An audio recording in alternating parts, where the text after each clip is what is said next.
Hello everyone and welcome to part 15 of What If Deku Had All for One. Let's jump straight into the video. The girl shivered as she slept fitfully under the blanket, and Chronostasis didn't like the fact he didn't feel even a trace of disgust anymore.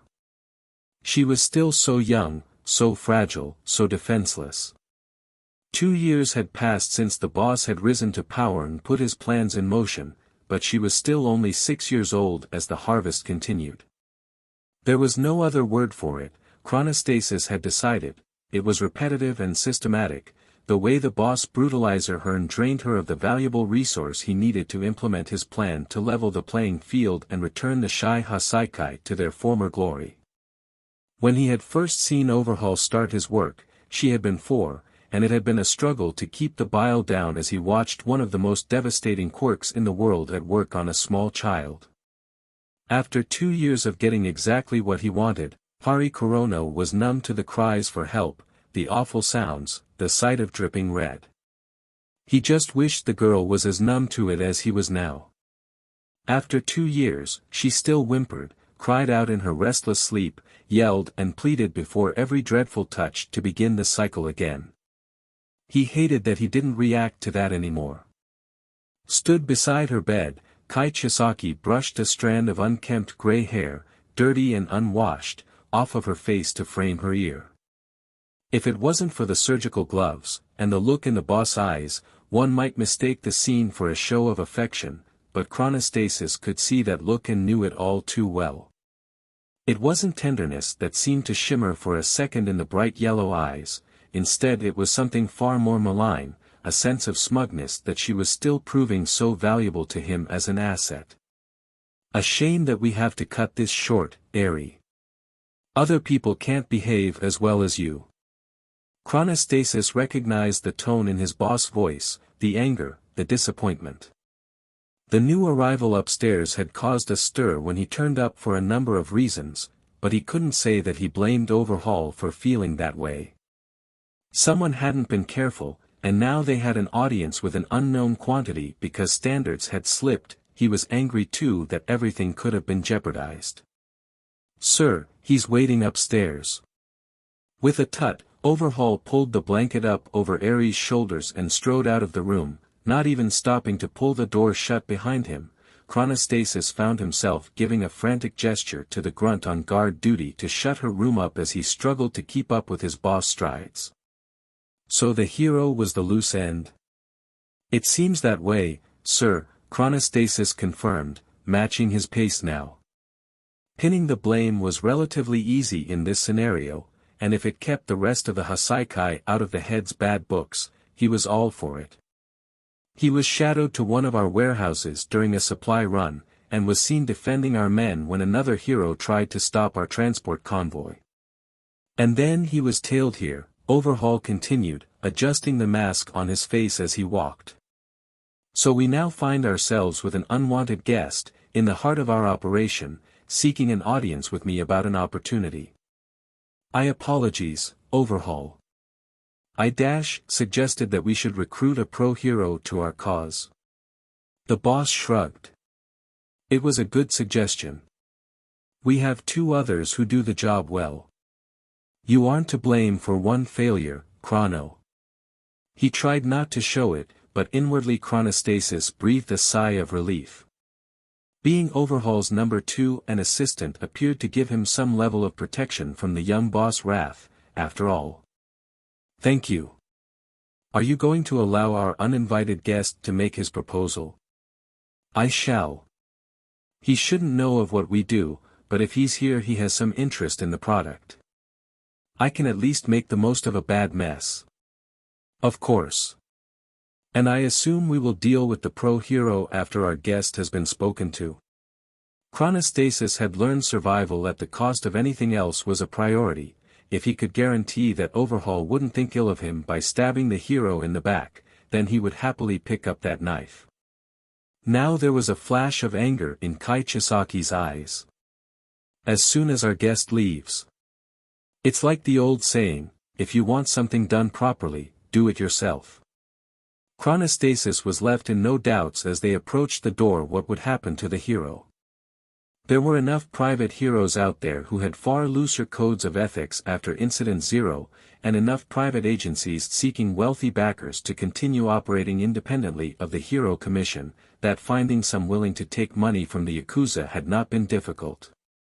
Having people willing to turn a blind eye and allow supply routes in and out of their turf had helped the Trigger operation grow beyond their expectations, but Kai Chisaki was a particular man, with particular standards, and one simple ask: secrecy.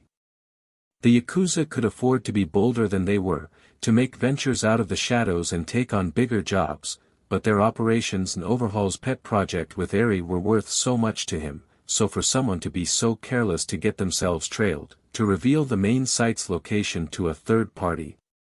That was a death knell by anyone's standards. The question was what would happen to the man currently sat in their waiting area, behind the door that they were approaching and that Shin Nemoto guarded. What he was after was unknown at this time. Whether Overhaul's patience would extend to letting him leave after making his proposal was something Chronostasis refused to bet anything on. Nemoto saluted zealously as Overhaul and Chronostasis reached the door, and Chronostasis found himself sneering under his mask at the younger lieutenant. Nemoto was below him in the 8 bullets, and yet due to his devotion to the boss, Hari knew that Nemoto would stab him in an instant if it gave Nemoto the chance to replace him at the boss side. Overhaul, sir. They're both inside with Mimic. How is he? He's calm, sir. Although Mimic seems to be on edge around him. Even more than Rappa when you haven't fought him in a while. On edge? Chronostasis asked, curious. It's to do with his quirk. Confession gave me a lot of information. Hari tried not to roll his eyes at the smugness of Nemoto at the pride in his own quirk. His quirk, he called it anthropomorph. It allows him to create copies of another person out of an ordinary object, and control the copy. So Iranaka feels inferior, Overhaul mused, cutting over Nemoto before his lieutenant could say any more. Because our guest's quirk can do everything his can, but from a distance, with more objects. He would need Trigger to even begin to be on that level. Thank you, Nemoto. Chronostasis noted something in his boss' rasping voice, a note of disdain at his conclusions, but didn't push it any more. Please, Nemoto, go and check on the girl. We had to cut things short to come here. I'll stay here. Thank you Nemoto. Overhaul's interruption was blunt. The girl. If this guest brings trouble, I want to know she's safe. I trust you to look after her for me. Why yes sir. Right away. Chronostasis found himself marveling at how easily his boss was able to get under the skin of his inner circle, to work out what made them tick and manipulate that so he could get them to do exactly his bidding. Nemoto's pride and self-importance made him stand up to Hari, but when Overhaul himself told him that what he was being asked was an important job to Overhaul, he would toss everything aside to go and do it. I assure you, the other measures are in place sir. Overhaul merely hummed to himself, as he replaced the gloves he was wearing with fresh copies. Good. Then let's see what we're being met with. The scene that greeted Chronostasis as he followed the boss into the room was bizarre even by the standards he was used to in an underworld filled with weird quirks. Mimic had chosen to possess the ghastly little suit he was so fond of, with the white bone-like plague mask that seemed to make him look like a grim reaper in miniature. He was sat on one side of the table at the center of the room tapping his tiny leg in agitation, with 2 guests facing opposite him. Chronostasis recognized the pro-hero, a tall man with a jet-black fur suit that covered everything except his hands, but the newcomer was something else entirely, gaunt and lanky, a pronounced chin and nose jutting out from beneath long blank hair which covered his eyes with a fringe. The fact that he seemed completely at ease, even smiling as he lounged in their central base, was unnerving if only for a second. The pro-hero Kesajiriman bowed deferentially as Overhaul entered, his mask and visor hiding any emotion. Overhaul, I am so sorry about enough. The young boss held up a gloved hand and silenced the pro with one word, as he slid into his seat. "I'll deal with you later, hero." Mimic. The ragdoll form the general manager was currently occupying started. "Boss. Quirk envy is unbecoming in our organization. You would do well not to forget that. Or to let it cloud your mind when a business opportunity lies in front of us." My. The visitor smirked, a ghastly sight underneath that long fringe. "I heard good things about you, Overhaul, but I'm glad to see you have some business sense. I can't say that many of the other Yakuza would have the same reaction. Although. Quirk is a dirty word, ain't it? You and I can both agree on that, Overhaul." "Sir?" Chronostasis asked, uncertain about what their guest meant. "Who is this man Tomoyasu Chikazoku?" Overhaul interrupted, pronouncing each syllable as if it left a strange taste in his mouth. "As far as I was aware, you were a board member at Feel Good Inc., selling computers and broadband to the whole of Japan. Respected as a businessman. Full names aren't necessary here, are they?" The man clenched his jaw. "You wouldn't want me calling you Kai Chisaki, so while I'm here you can call me Skeptic, and I'll stick to Overhaul like a polite visitor who wandered his way into the heart of your business. Sound good to you?" "I can accept that." If Overhaul was fazed by how rude their guest was being, Chrono couldn't see it. "So you found your way here because of our hero, I assume. Found out what we make our money from by following him." "Fair assumptions. You should really get more observant staff. It wasn't hard to gather intel by following him around." Skeptic sniggered as the jibes made the furry hero beside him stiffen nervously. "I must say, I admire what you're doing. Your product is higher quality than anything out there on the market. Tracking your shipments made me realize your trigger is what caused the incident at Tatooine Station, among other high-profile attacks on heroes." Skeptic nudged the edge of the table with his shoe. "And you have survived an awfully long time under the radar without incident. The Yakuza have always been a relic of the old times, so when you all started to crawl out of the holes you'd been hiding in after All Might died, I wondered how you'd adapt to the new world order. Imagine my pleasant surprise when I found you. While other groups like the Abegawa Tenchu Kai suffered the wrath of the hero killer, or couldn't keep up with the rise in demand, you met it all and still stayed hidden in the shadows. Well, until I found you, anyway. And yet none of that would be of interest to your company. Feel Good Inc. wasn't in the business of drug trafficking, from everything I was aware of.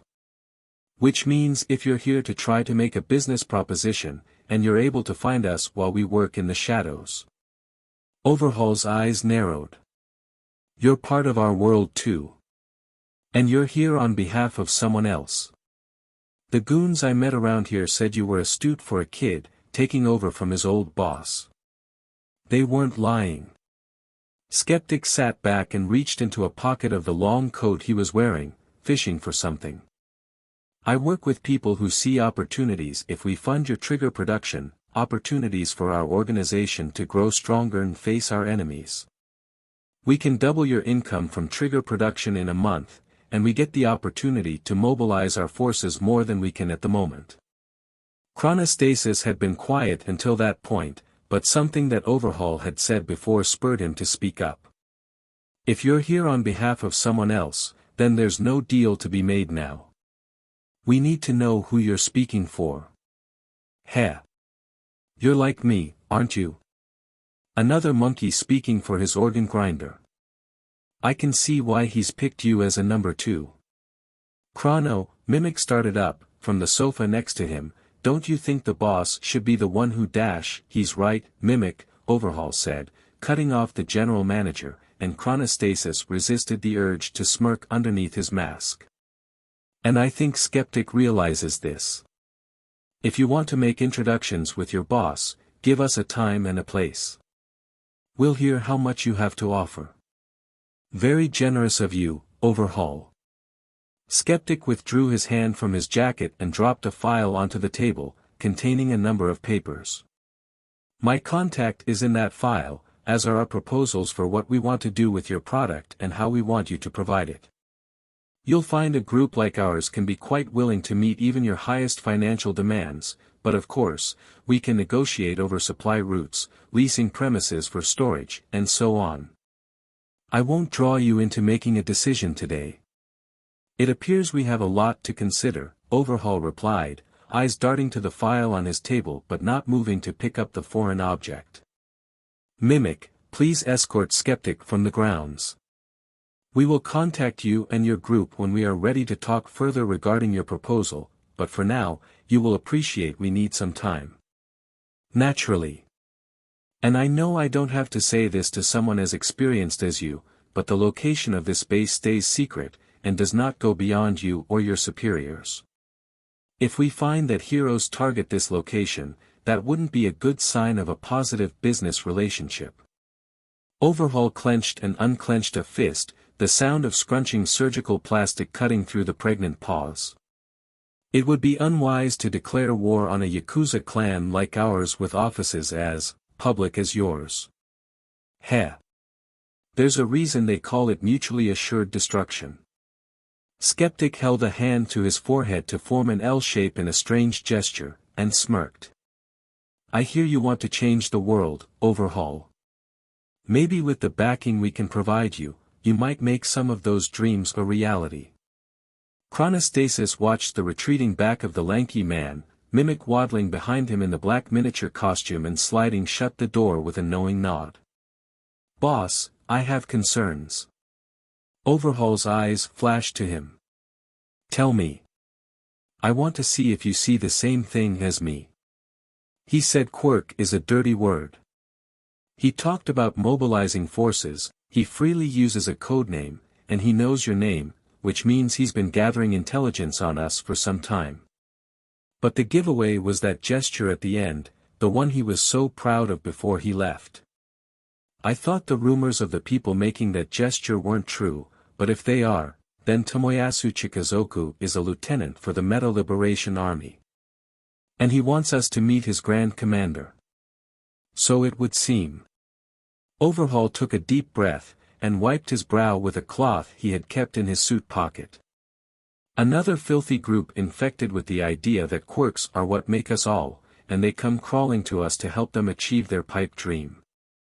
The only possible common ground between you and their commander is that you both want the heroes to be gone. Beyond that, their mission is everything we stand against, and when we both want to rule society after the heroes are gone, conflict between us is inevitable. Chronostasis paused, sensing the look on his boss's face. And yet you want us to go along with it for now. I do. If we don't comply, then they can expose us to the heroes and destroy the project, and if we go to war, we risk being outnumbered and overcome. My life's work with Eri will be for nothing. I cannot afford that, Chrono. The mission must succeed, you understand that. The girl must bring an end to this wretched world of quirks and heroes. Overhaul. I'm sorry. The voice of the other occupants of the room roused Overhaul, who almost snarled as he turned to look at Kesajiriman. As for you, don't think I didn't forget. I swear, I didn't know dash. I don't care. The pro flinched at the anger in the tone of the boss, who stood up from his seat. You brought the Meta Liberation Army to our door. You nearly exposed my work. All you had to do was be careful, and you couldn't even manage that. You're not worth our time or our money anymore, hero. No. Showing some basic levels of self-preservation instinct at the look on Overhaul's face, Kesajiriman scrambled away from the table and towards the door, before he staggered and lost his balance, falling to the floor. Hey, what the hell? The sliding door slid open, and a skinny man in the fur vest on the other side raised a skinny arm above his head, waving with the bottle of sake and cackling under his plague mask. Hick. Hey ye Chrono. Got your message. I don't think you've ever met Didoro Sakaki, hero, Chronostasis said, watching Kesajiriman struggle on the floor and fail to pull himself upright. The first meeting usually throws anyone off their balance. Not that you'll get more than one meeting with him. You failed me, Overhaul growled, standing and moving towards the hero. I have no use for you anymore. Overhaul, please. The pro pleaded, stricken and unable to rise as sloshed rolled over him in waves. I'm sorry. Overhaul growled again, taking slow steps forward as he pulled the glove from his right hand. Years of passive exposure to Didoro's quirk had improved his tolerance no end, so even if he staggered very briefly, he was able to take deliberate steps towards Kesajiriman with a look of vengeance in his eyes. Forgiveness is a luxury. The hand fell, and Chronostasis didn't blink at its results. He never did, anymore. So just to wrap up this interview, a chance to give us a glimpse into your hopes and dreams for the future. The blue-skinned woman pushed a bang of lilac hair out of her face and fixed the man opposite her on the other side of the desk with a dazzling smile. Where do you see the future of Detnerat in 5 years? Rikiya Yatsubashi gave his most optimistic, beaming smile directly down the camera, as he had practiced so many times. Why, Kazuki, the sky is indeed the limit. These are trying times for all of us, but I have every confidence in the board and in our dedicated, diligent employees to pull through and deliver for everyone in our society. I have every confidence in saying to you right now that we will stand with giants in 5 years' time, that we will be known amongst the heroes as the #1 support item company, and that Detnerat will go from being the household name for ailment cures and resistant hardware in Japan to a global icon. We have a grand vision for all, and I want everyone to know that Detnerat won't rest until we make that vision a reality. Bold statements, and an outlook for a bright future. I should ask you for sound bites more often, Chitose Kazuki quipped, prompting a hearty laugh from the man sat opposite her. That was Rikiya Yatsubashi, CEO of Detnerat, and I'm Chitose Kazuki of Shueisha TV, signing out. She waited a second, for the gestures from Hideyoshi the cameraman and Fukukato the sound guy confirming that the recorded interview was done, and when they made their little hand signal she breathed outwards, flashing her 2 support crew a brilliant smile. Lovely work all. I'm sure that interview will be a big hit, Mr. Yatsubashi. One can hope, the CEO replied, his smile taking on a more glass-like quality. Boys, you can pack away now. I think we're done here. Chitose turned away from the 2 crew as they began to move to their bags, Hideyoshi lumbering his massive camera off of its tripod, and turned to smile wanly at Rikiya. Unless there was anything you wanted to discuss further. Pas devant. Chitose tried not to roll her eyes at the question in a foreign tongue. Rikiya was well educated and knew English, Spanish, Mandarin and French to name but a few languages. He claimed they were all good for PR, so the phrase was one she had heard before in their secret double lives. It was French, lifted from the question, pas devant les gendarmes, which translated approximately to, not in front of the guards. Rikiya used the question around strangers to ascertain whether they could move on to more sensitive topics to see if they could be trusted with the truth of their existence. She instead laughed, and clapped her hands together, ignoring the slight raising of the temperature in the room. You can say whatever in front of these boys. Hideyoshi and Fukukato are my eyes and mouth for any interview, they know what I do when I'm not on camera by now, sir. Redestro let loose the growl he had been storing up, and the black markings which blossomed up from the back of his neck and under his shirt sleeves. Oh good. I wouldn't want to hold in any longer. Commander. Curia stood up and took a step back, but she wasn't quick enough to get out of range of the lunge, the beefy black fist which closed around her throat and lifted her bodily off the ground. Guh. What did you think you were playing at, you little upstart? Redestro threw her across the room, clattering into the tripod of her cameraman as she fell. Did you think yourself above reproach? Did you care so little to expose yourself to everyone, to put us into the spotlight by failing to mask your words? Do you crave attention so damn much that you would risk us all in front of the number one hero? Curious coughed, as her soundman Fukakato pulled her upright. But sir, we gained so many more recruits because of that boy's words. I told you he would be an asset to our cause. The boy Bakugo still could be, but Endeavor. Redestro snarled, his arms bulging and mottled with black stains as he slammed himself back into the armchair at his desk. You advertised your affiliation in front of him, flaunted it in order to taunt his apprentice, and for what? A few more foot soldiers with a chip on their shoulders about their abilities? He will be coming after you. Sir, I'm sorry, I really am, Curious said, bowing her head and trying not to dwell on how easily her Grand Commander had flipped the switch to let his stress take over. Landmine was a quirk she prided herself on, but against someone with the raw power of Redestro, she could only thank whatever god was out there that he hadn't just snapped her like a twig. But I swear, he won't be able to do a thing about me. A professional network like mine, the number of interviews I do. He'll be on a wild goose chase for years before he gets anywhere near the inner circle. You had better pray you are correct, Redestro interrupted, clenching a glass with such force that it shattered in his palm while he sat there utterly uncaring about his punctured hand, or the blood dripping onto his desk. I funded that maniac's agency with a hope that we could bring him on side with our vision, but instead he tried to start his own investigation into us. Finally, I thought that we had backed him into a corner, that he would find too many brick walls and dead ends to make any progress. And now because you were so bold as bait his apprentice in public into giving us a manifesto speech, he will revive his search with all guns blazing, and there's no hope of getting him to see things our way now. Sir, if I may, perhaps this could work to our advantage for how we handle both him and Bakugo going forward. Redestro growled at her response, his arms swelling again. I know you're a journalist, Curious, and I know it's a default response of your peers, but self-justification is not a good look on you. This had better be good. I'm not trying to justify myself, sir. I know it's not to your vision, and I acted out.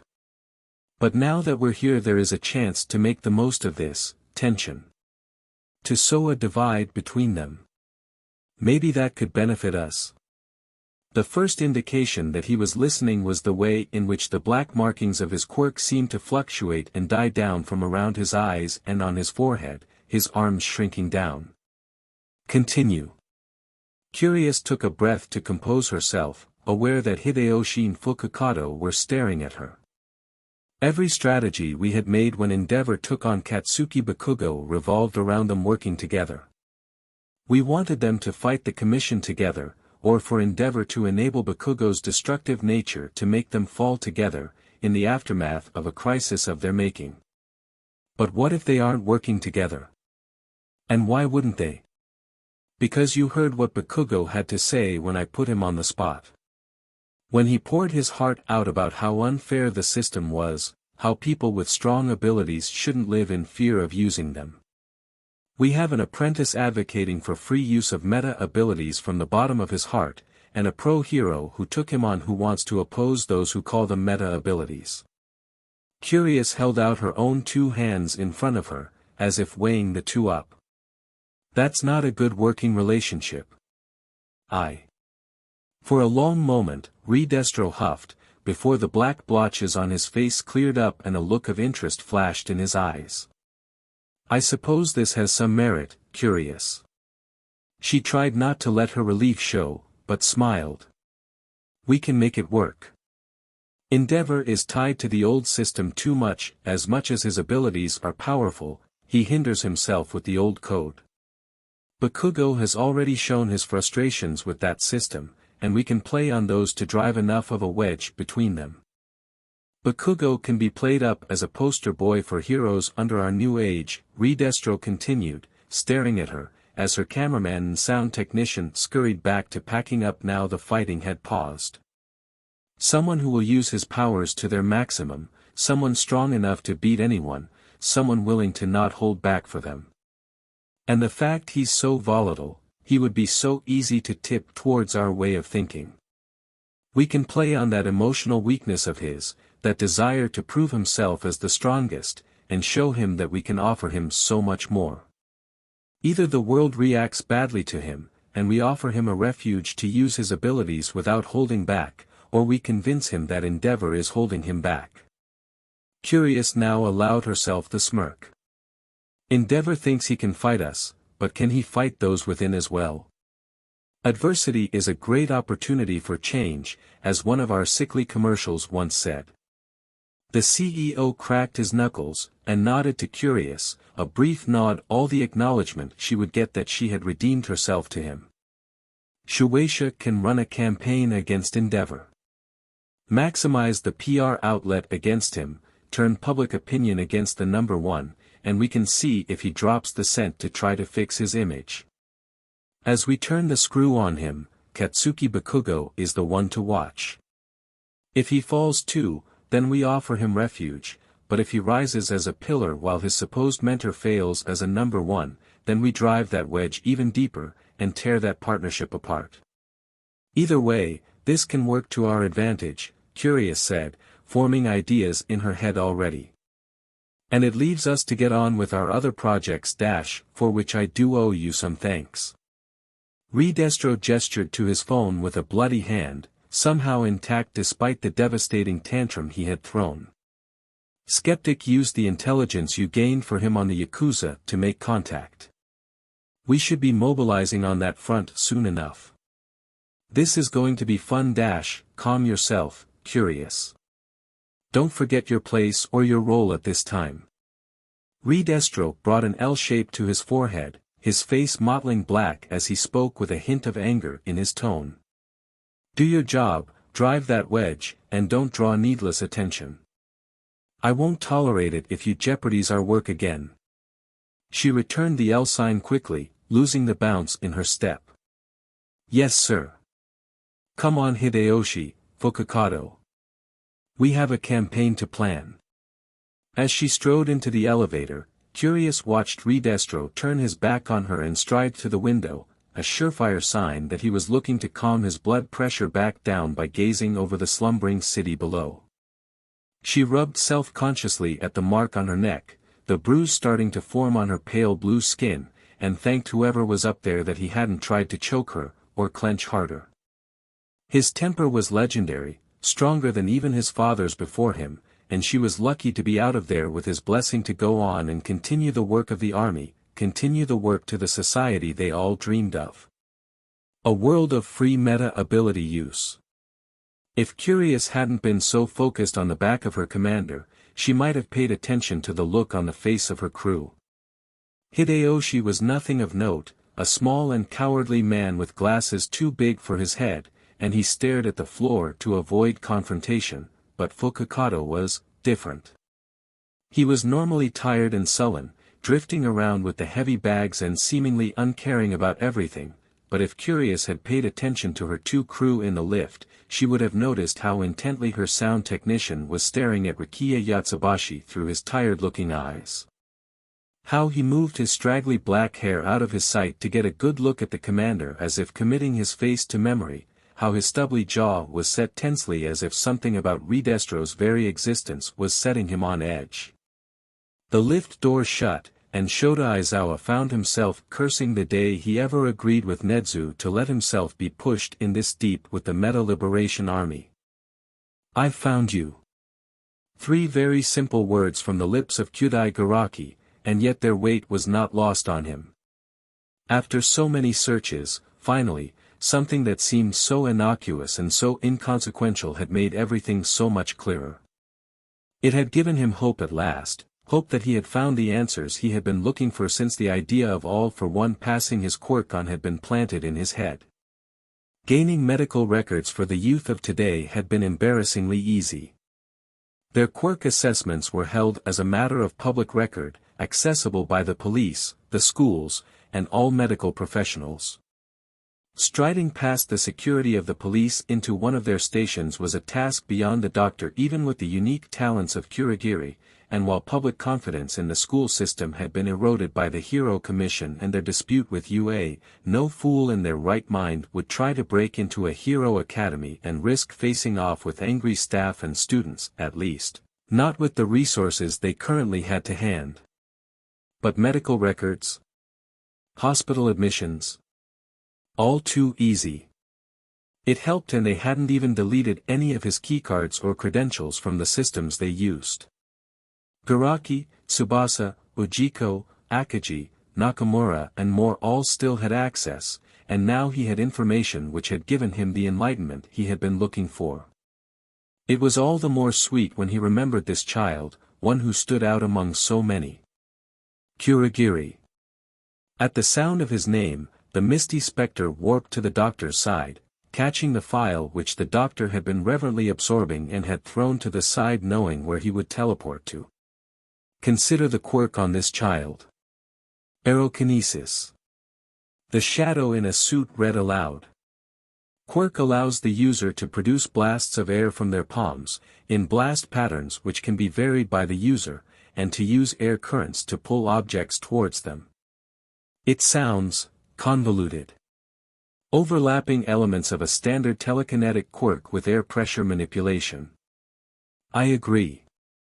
It sounds almost as if the user has two separate quirks, wouldn't you agree? Garaki didn't wait for the answer, turning to look at Kurogiri and failing to surprise the giddy smile on his cracked old face. Only this child's quirk was recently re-evaluated to that description. When the child initially developed the quirk, it had a different form. Turn the page and read that aloud to me as well. Air Force. Kurogiri's yellow eyes sharpened as he read, the look of a lion who has sighted a particularly lonely and vulnerable gazelle. Quirk allows the user to produce blasts of air from their palms and arms, in a shockwave-like explosion. The blast can be varied by the user into a single column-like blast, smaller ball blasts of air, or a sweeping arc. My, oh my. Indeed. And the date of that child's quirk assessment is after Incident 0. Look back further in that file and you will see the medical report from the day of Incident 0, which tells you that this boy was there on the scene when the Master killed All Might, when the Master perished. That boy was examined after the fight and was found by paramedics covered in blood that wasn't his own, blood from both All Might and All for One. It fits. Kurogiri paused, and the eyes widened with an evil look. And his quirk has since been reassessed. The characteristics of it changed. Precisely. In fact, looking at the report, I would say that the new characteristics of this quirk are strikingly similar to a quirk that was whispered about in the underworld. The quirk of Toya Setsuno, which disappeared from his quirk factor, a quirk which allowed its user to pull objects towards him from the grasp of others, all followed by a new description of this boy's quirk which was entered no more than a week after the larceny quirk vanished. If I was a betting man, I'd say that Air Cannon has been supplemented by the addition of the larceny quirk by this boy, Kurogiri finished, eagerly. Can we be certain? Are we sure beyond doubt it isn't a fluke of nature that this child developed a quirk late? That he developed it after Incident 0 and that its full potential wasn't known to him at the time? I think we can be certain because of one very compelling reason. Garaki paused to lift his goggles, wiping them absent-mindedly with a cloth and ignoring the tear which threatened to drip from his eye. I have lived a very long life, Kurogiri, and I never forget a face. I have lived under many names besides my own, Akagi, Ujiko, Tsubasa, and I never forget some of my patients. He was one of yours. Look at the last document in the file. The document which examined the boy at the age of 4 to give him a quirk assessment. Tell me what it says. Garaki knew, of course, but the elation was something he was drinking up, and he wanted Kurogiri to revel in it like he had. He was quirkless. There was a noise, and only someone like the doctor who was used to Kurogiri could tell that the specter was smiling. And he was assessed by Dr. Danjuro Tsubasa. He was one of yours. I told you, Kurogiri, I never forget a face, even after all these years. The doctor sat back in his chair and remembered the look on the young boy's face, the way the color drained from his cheeks as the doctor told him it wasn't going to happen. He remembered the way he enthused about All Might before the test, the way the All Might figurine he held in his hands dropped from his clutches in shock, the way the tears poured down his cheeks as every childish dream was destroyed by one diagnosis, and the look of resignation on his mother's face at the fate her son had that day. Only fate had been more than kind to the boy.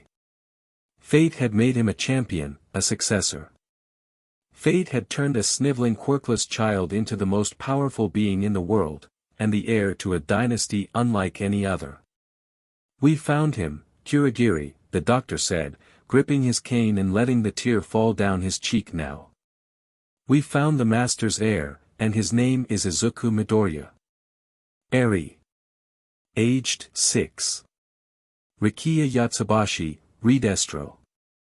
Aged 43. Shota Aizawa, Eraserhead. Aged 31.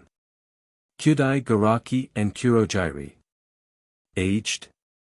Looking in the mirror in his bedroom at the sight in front of him, Izuku Midoriya finally accepted for the first time since the entrance exam that he hadn't been dreaming, and had actually made it into UA to study as a hero. The reality of what he was wearing had finally sunk in. It had been just over a week since he had stood before Sir Nighthigh in a quirk assessment, scared stiff that someone would see right through him and see his quirk, or quirks, depending on how you looked at them, for the truth. It had been a week since, to his great shock, he had been able to impress Nighthigh and the teachers at UA, to the point where they felt they could offer him a place in this year's Class 1A. Since the whole of his squad of friends had made it in, despite Himiko's reservations about showing her quirk off and Tenko's exam which he was still reluctant to talk about in any great detail. He had just about managed to stop crying by now. His mother had been beside herself when he and Tenko came through the door, Tenko withdrawn but still with a wry smile on his face, Izuku in floods of tears. She hadn't stopped clutching him and bawling her own eyes out with joy when Setsuna followed in behind them and just happened to slip by mentioning what had gone on between him and Himiko before her exam. At that point Tenko had to pry his mother off of him to stop her frantic shaking of his shoulders from dislocating something, letting an embarrassed Izuku have a moment of respite before the maternal interrogation began. Setsuna hadn't been sorry one bit. Still, though, they were all going to make it, and that meant none of them could afford to stop trying to improve.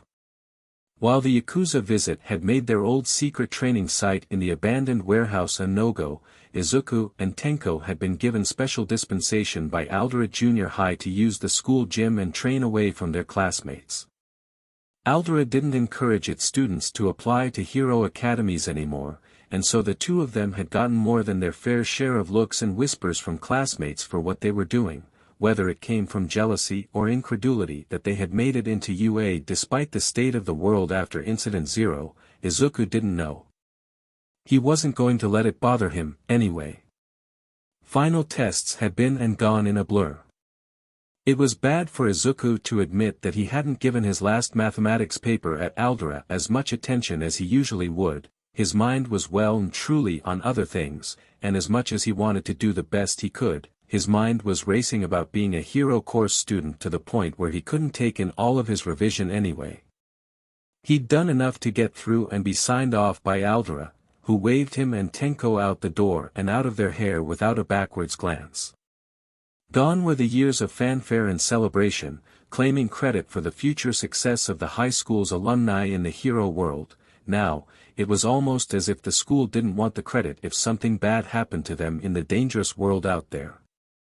There were too many bad memories tied up in Aldera Junior High for Izuku to feel sad about leaving. With everything that happened with Bakugo in the past, the panic among the students when his former bully Tsubasa disappeared, and with the years of being quirkless and isolated to dwell on, Izuku was glad to leave it behind. There was a bright future ahead for him and his friends, and he was going to make the most of every second of it. It was, of course, a bonus that now he had a new school uniform to wear. Even when his mother replaced the singed jackets with burn marks around the neck and on the chest, even when she sewed shut the ripped knees of the trousers, Izuku still felt the marks of years of bullying and being a target whenever he put on the black uniform of Aldera Junior High. Now as he looked in the mirror at the uniform UA had sent him, Izuku couldn't help but feel a sense of wonder. There was a time in his life he never thought he'd get to wear the famous gray jacket, when he could never have imagined the feel of the crisp white shirt, and it was taking everything in his power to not cry as he looked at himself in the mirror. It even still looked smart with his signature red trainers, the ones he would never part with, and it filled him with hope the more he looked at it. If only you knew how to tie a tie properly. Some things were beyond him though. Izuku was shaken from staring into the mirror. He had no idea how long he had been there in a state of rapt wonder that it was actually real, by the knock at his bedroom door. Oh yeah. Come in, it's unlocked. He didn't even make it through explaining it was unlocked before the door handle clicked open and Tenko mooched into his bedroom, looking ever so slightly annoyed. Please tell me yours doesn't fit either. What? No, I'm fine, I think. Why, does yours not? Izuku trailed over as he saw the problem Tenko was referring to, and snorted, his line of questioning completely derailed by the sight in front of him. Tenko, how did you dash? Don't ask me, Tenko snapped, shaking his head as he reached down and tried to pull at the bottom of the dark trousers UA had provided them. Izuku had found his to fit like a glove, as if tailor-made, but Tenko's gangly and awkwardly long legs were entirely different. The trousers came up to nearly 2 inches above his ankles, and it was clear from how Tenko was pulling at them he couldn't get them any lower. Imagine getting to unlock the premium wardrobe option and they don't make it fit. Izuku began to laugh, properly.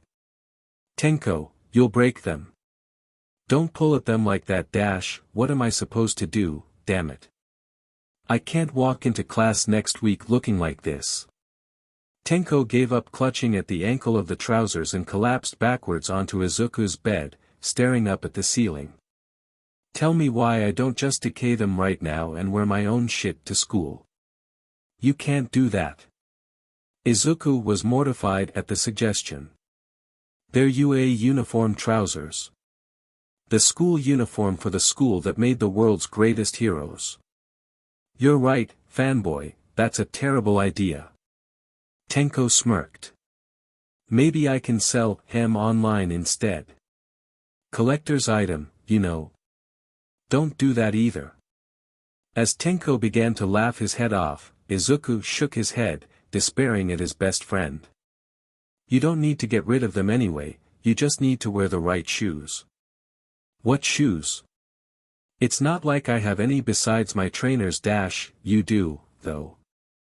Before Tenko could say anything, having opened his mouth in confusion, Izuku bounded over to the wardrobe and dug around in the bottom, looking for a box which he produced with a small laugh. I was gonna wait to give these to you until the first day at UA, but since your trousers don't currently fit maybe now's a good time. Heh, you got me shoes. Do I need to be worried that the guy who can't even tie a tie properly got me these? Hey, you didn't even bother to put yours on. And it's still smarter than you. Tenko opened the box with a flourish before Izuku could retort back, and grinned at the sight of the red high-top trainers, in his size. Wow, you're lame.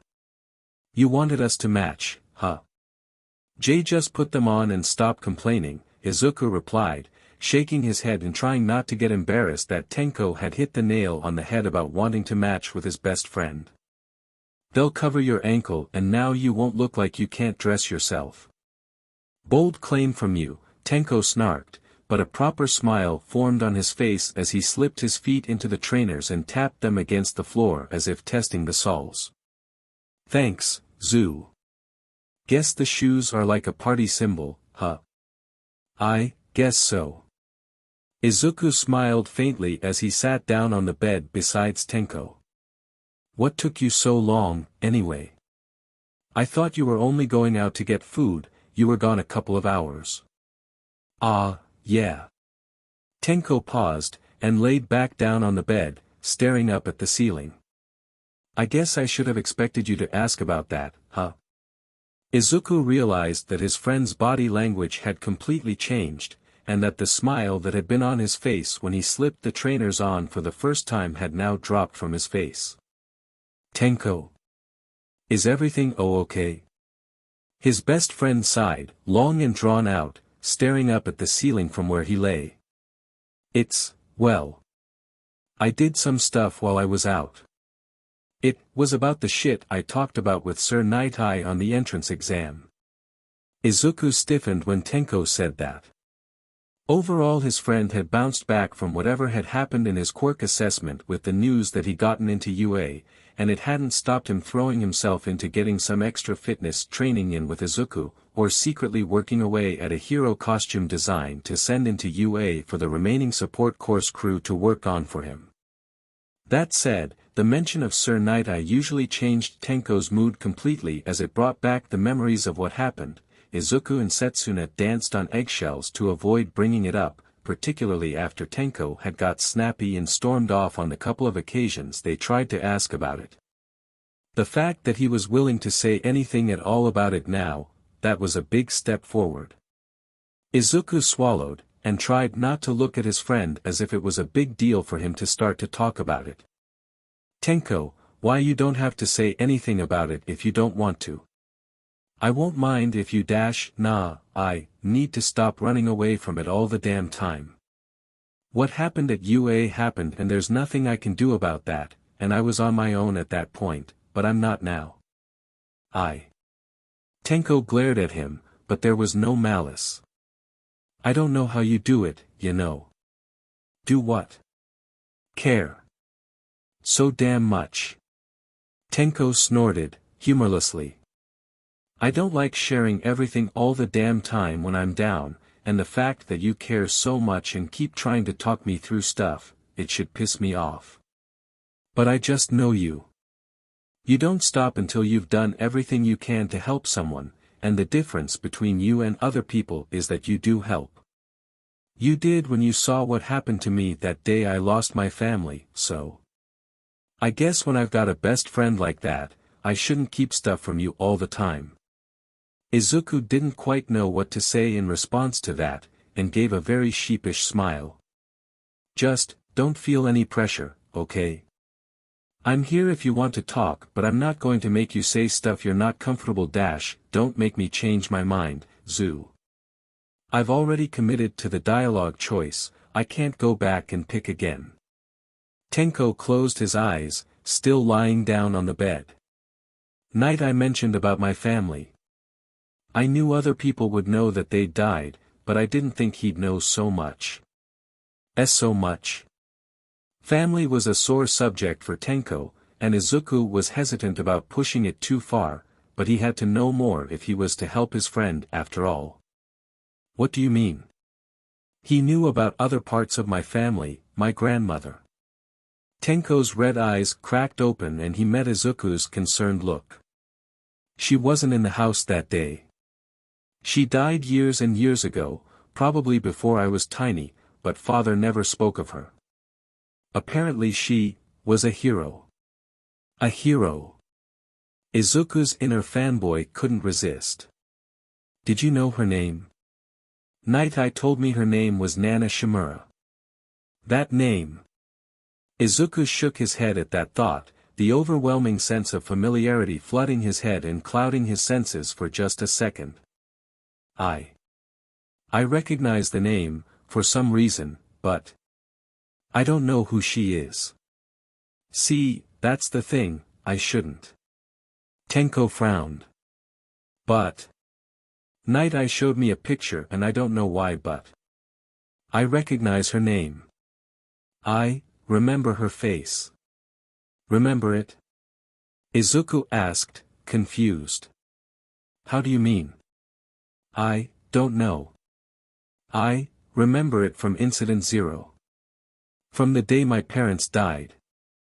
I don't know why, and I can't remember why, but on that day. I swear I saw her face. There's parts of my memories of that day I can't get back, like I saved over the cutscene and now can't replay it. Tenko paused, and shook his head. I don't know. I don't like thinking back about them, so I don't want to.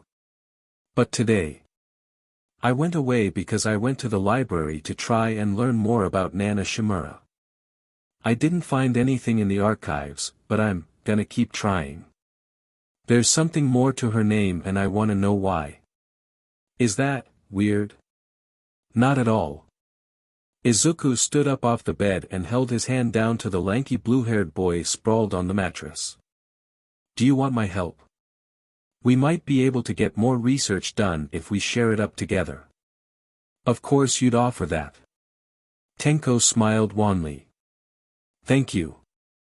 I'm not sure what we'd find, and if we're going to the library together you've gotta accept we'll be called nerds, but, if you wanna help I'd like that. I'm pretty sure people think we're nerds already. I'm not worried about that. Ha. I'm pretty sure people know you're a quirk nerd, Aizu. Before Izuku could protest in vain, Tenko grabbed Izuku's outstretched hand with his own skinny hand and pulled himself upright with the handshake. But you're a good friend. Thank you. Izuku smiled and was about to say something, before he heard the telltale click of a camera shutter from the bedroom door and groaned, flushing red in embarrassment. Mom.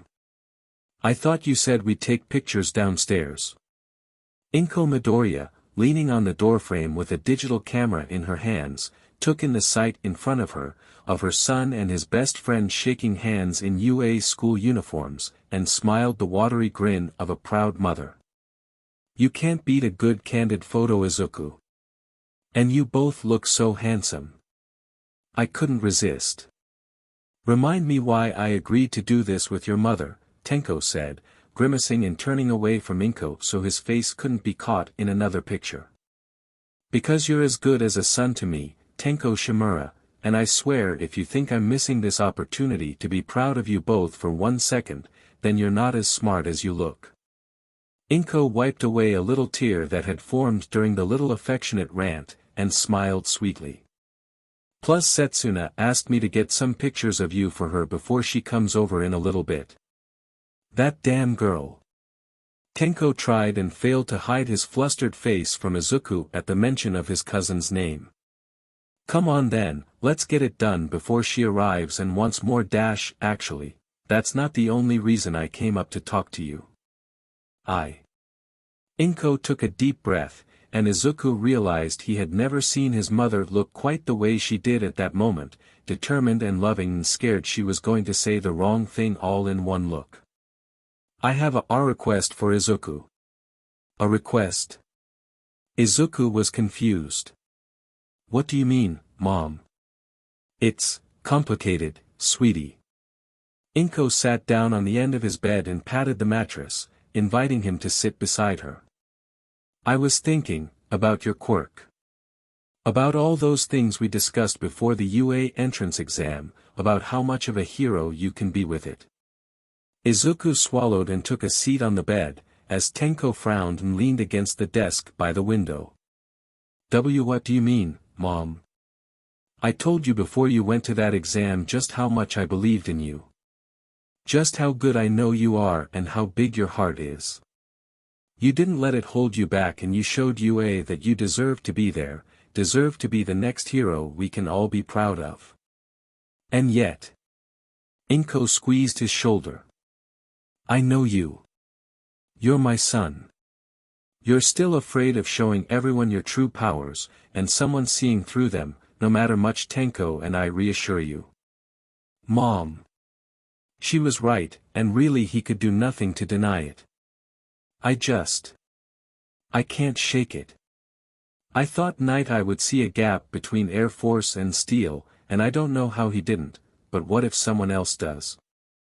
What if Freeze Frame comes out around my new classmates, or I read someone's mind, or I take someone else's quirk? I know, And I get it. There's only so much I can say or do to reassure you that everything will be okay if your quirk flares up, or you take quirks in front of people. Some of that isn't within my power. But... Inko paused, took a deep breath, and nodded, as if reaffirming to herself that what she was about to say was right.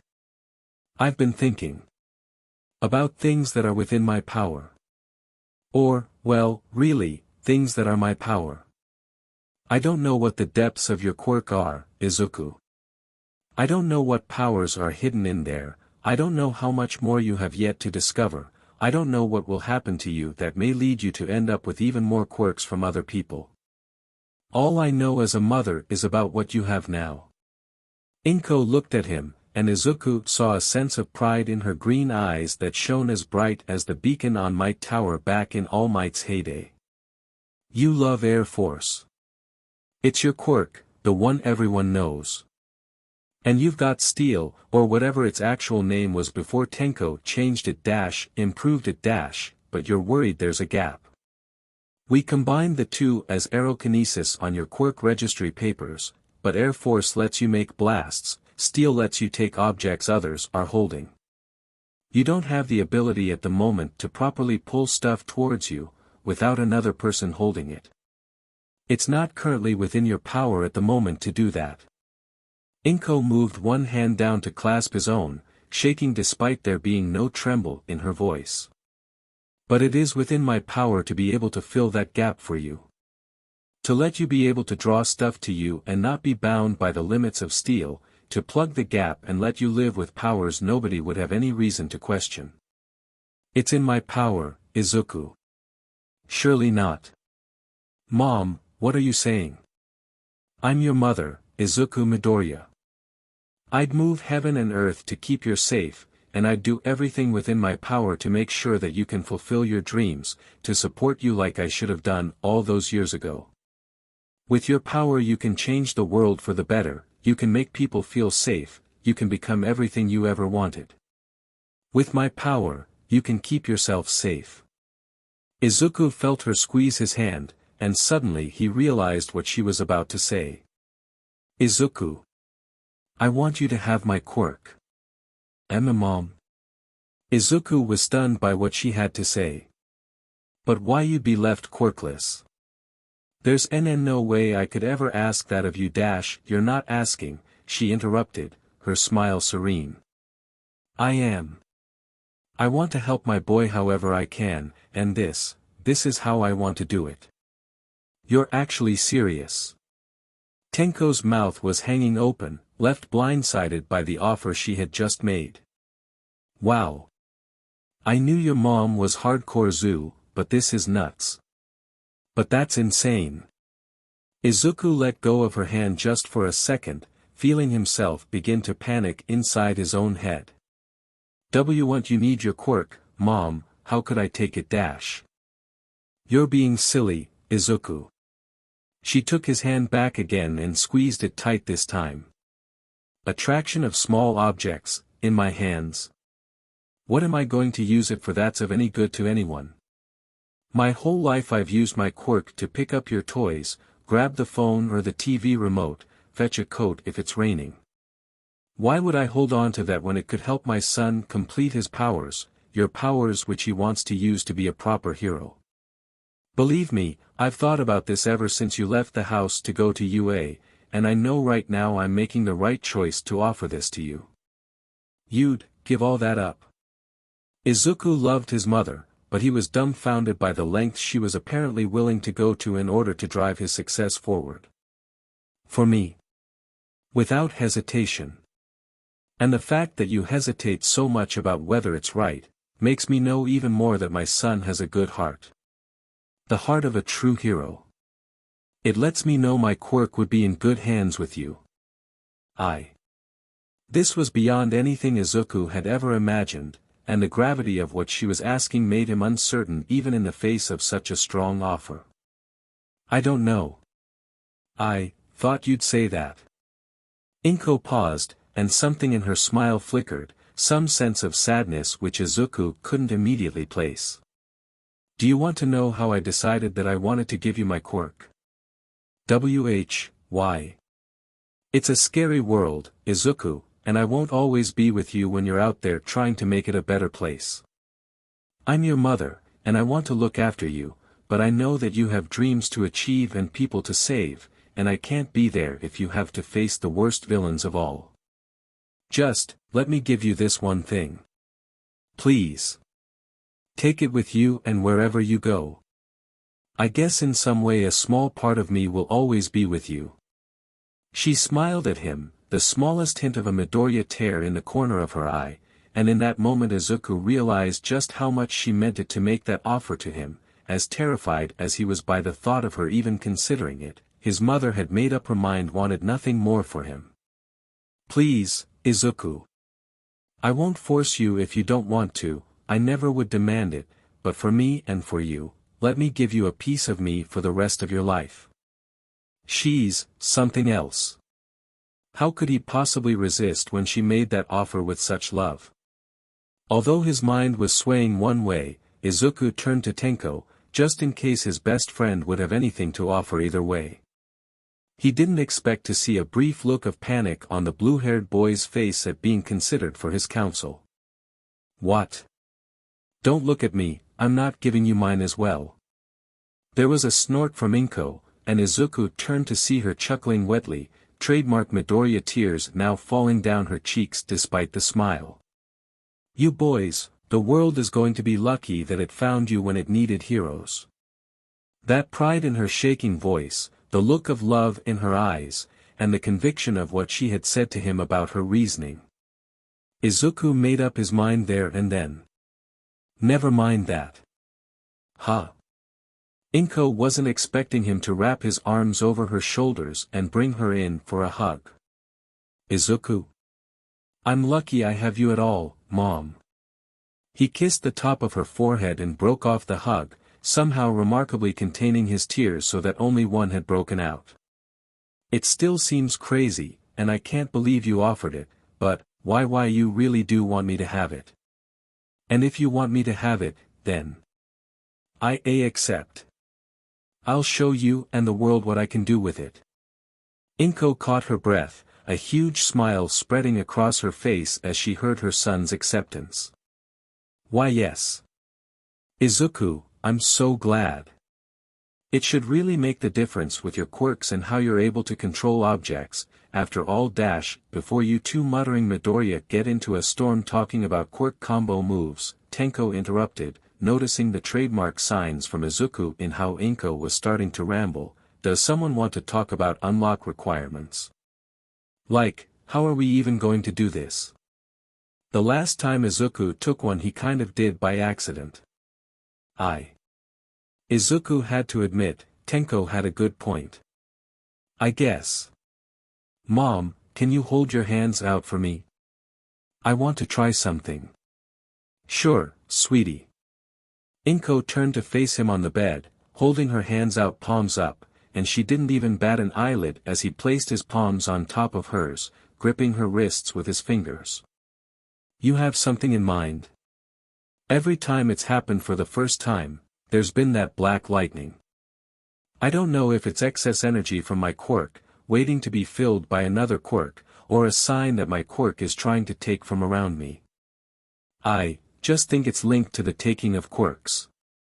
So, here goes. Izuku closed his eyes for a second. Mom, I'm sorry if this hurts, do whatever you need to, Izuku. She gripped him with her fingers too. I'm going nowhere until my quirks is yours. I swear it on my love for you. Oh okay.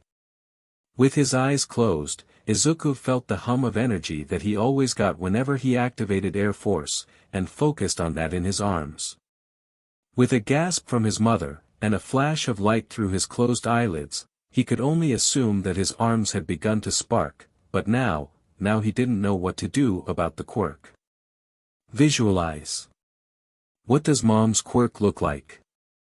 He didn't know where that thought came from, but suddenly they all flashed clear in his own head, the memories of her drawing plates of food to her from across the kitchen, the memories of her pulling his backpack to him as he left it behind on the way out the door for school, the memories of her picking up his All Might action figures from the floor whenever he dropped them. Attraction of Small Objects wasn't a catchy name, but it was effective, and he could see it now. He could feel it too. In a flash, Izuku felt the strangest sensation, as if he had tugged his fingers without moving them and drawn an invisible fishing line towards him. Something smacked his lungs and made him take a deep breath at the same time as a spark of energy seemed to have connected with Inko, making her jump as she held his hands but apparently not causing her any pain. With a gasp, his eyes shot open and he looked at his mother with concern. "Mom, did you feel that?" Inko looked down at her arm, and then at Izuku's, where the energy had completely dissipated. "Wow. That wasn't what I was expecting." "Did that?" Tenko looked like he was struggling to form a sentence. "Did that not hurt?" "That was a big spark between you both. I barely felt a thing," Inko replied, examining her forearms and hands and finding no marks. "I felt a little jolt like you'd get from static but, otherwise nothing." "Izuku? Do you think it worked?" "I felt something. It felt like something got pulled to me, and like something hit me." Izuku stopped himself before he fell down a quirk analysis minefield like he knew he could, and looked down at his hands, seeing nothing different.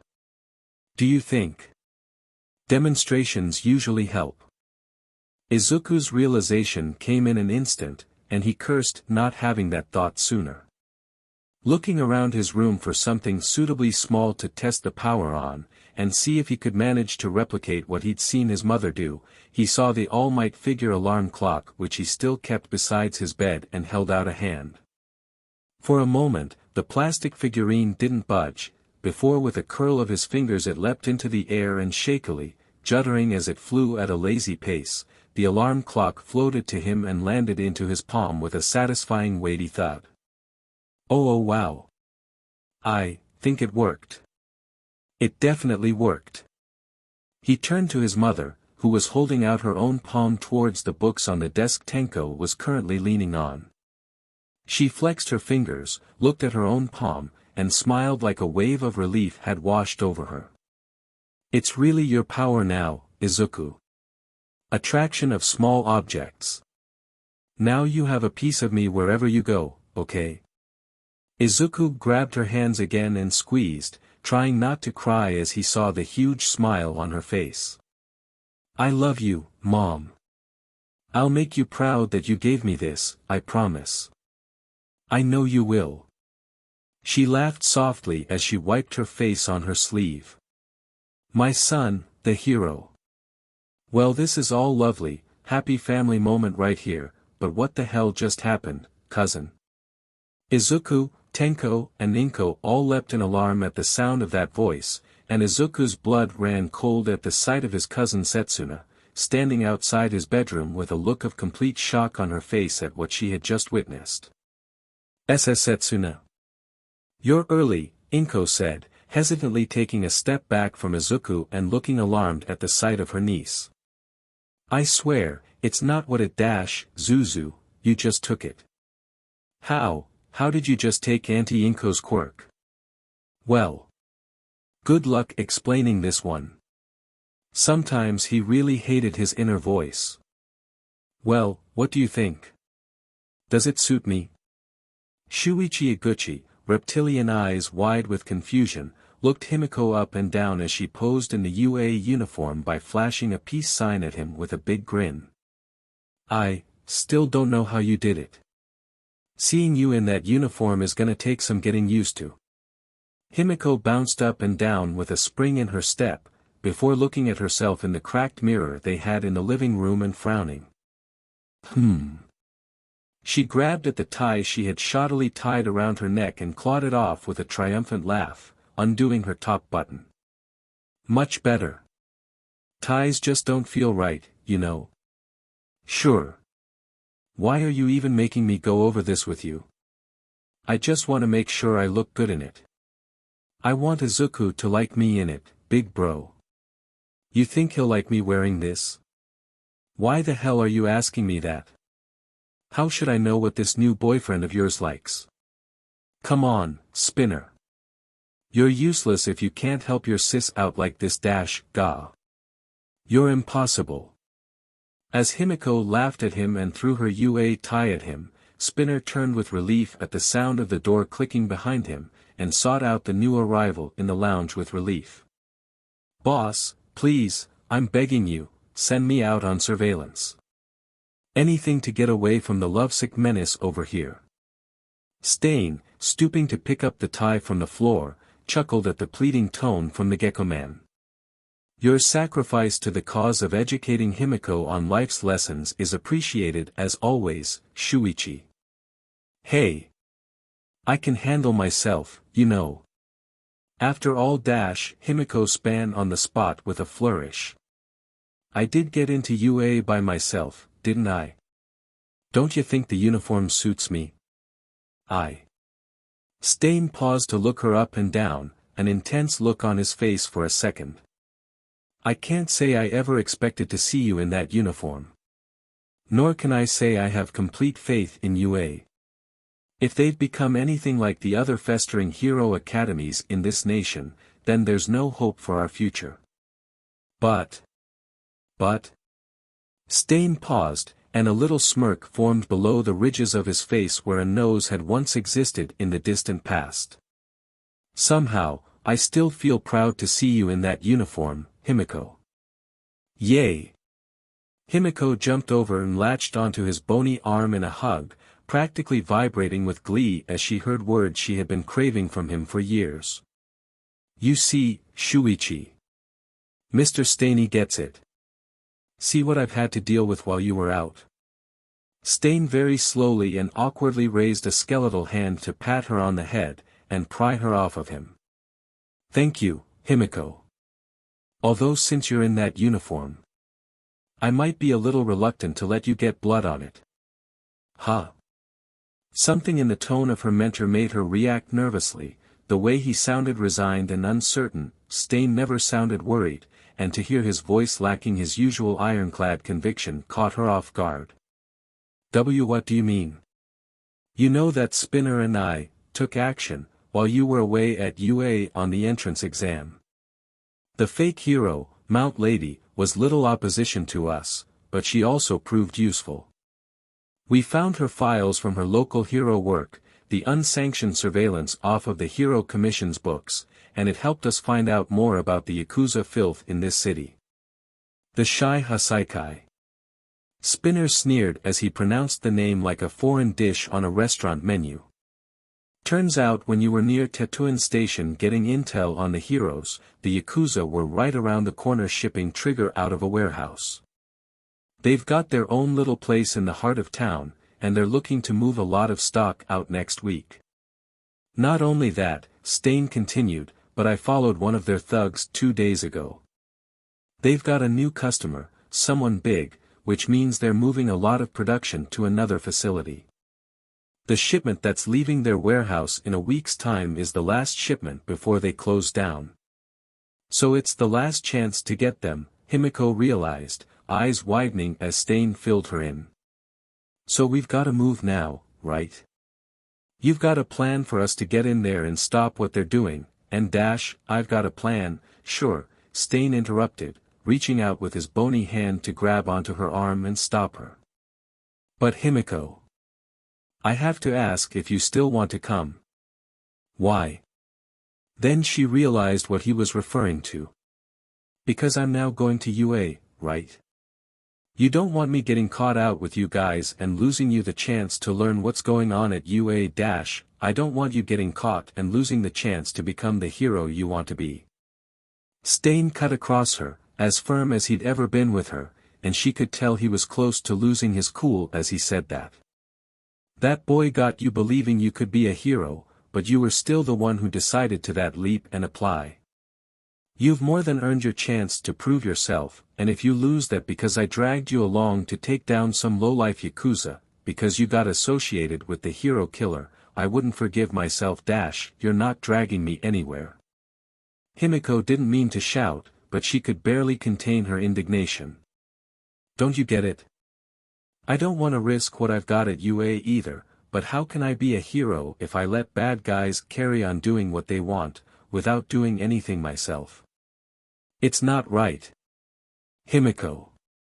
Spinner's eyes had widened, admiring. You really don't have to dash, but I want to. People get hurt if nobody challenges scum like that. And hey. She flashed her fangs to them, running her tongue over the canines. Aren't you forgetting my quirk? Stain paused for a second. We'd be using our last blood bags for you. Risking everything for you by hoping it gives your quirk enough to last the night. And I'm prepared to take that risk. Himiko flashed a fierce look at the man who had given her a home when nobody else would, at the man who trained her how to fend for herself and taught her how wrong the world was that people like the Yakuza could profit from misery. She wasn't backing down. Please, Mr. Staney. Let me come with you.